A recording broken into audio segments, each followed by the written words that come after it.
내일부터 한일 정상회담이 열립니다. 일본 언론에 따르면 한일 정상회담 만찬 장소로 거론되는 음식점 중 한 곳이 1895년 창업한 노포라고 합니다. 정상 간의 만찬에는 메뉴 하나하나가 화제가 되기 때문에 장소부터 메뉴 선정까지 의미를 담아 세심하게 준비하는 것으로 알려져 있습니다. 그런데 공교롭게 1895년은 을미사변이 있던 해였습니다. 일본 측이 하필 명성황후가 시해된 해에 창업한 노포에서 오므라이스를 대접하는 것이 아무 의도도 담기지 않은 그저 우연이기를 바랍니다. 확실한 건 하나 있습니다. 강제징용 배상을 내주고 받은 만찬이니 무척 비싼 오므라이스라는 점입니다. 공짜 점심도 없고 공짜 만찬도 없습니다. 정상회담을 시작하기도 전부터 일본 측의 청구서가 마구 날아오고 있습니다.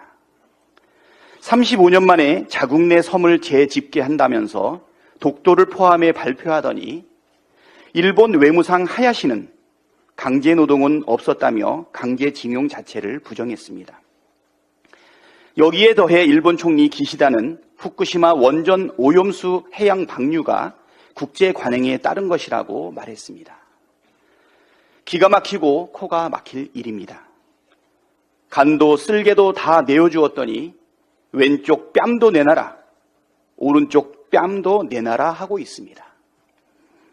가해자인 일본 정부는 저토록 뻔뻔하게 나오는데 왜 피해자인 우리 정부가 알아서 굽실대는지 도무지 납득할 수가 없습니다. 사인 간의 관계라면 이런 호구도, 이런 호갱도 없습니다. 윤석열 대통령과 국민의힘은 강제징용 제3자 배상에 대해 미래를 위한 결단이라고 했습니다.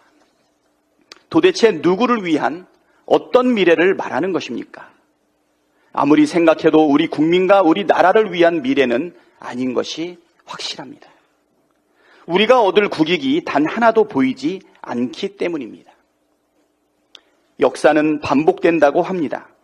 지금의 상황을 보면서 구 한마를 떠올리는 국민이 많습니다.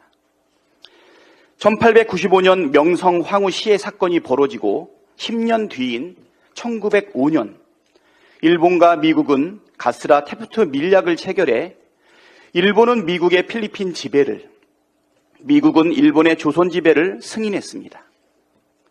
같은 해 일본은 을사늑약을 통해 대한제국을 집어삼켰습니다. 공교롭게도 지금 대한민국이 처한 상황과 무척 닮아 있습니다. 을사오적이 그랬던 것처럼 짝사랑 맹종 외교를 고집하며 국익을 저버린다면 우리의 미래 또한 비극의 역사가 반복될 것입니다. 윤석열 정부에 경고합니다. 패망의 지름길인 일방적 맹종 외교를 폐기하고 국익 중심의 실용 외교의 길로 나서십시오. 그런데 말입니다. 사건 번호 133호 김건희 조사는 안 합니까?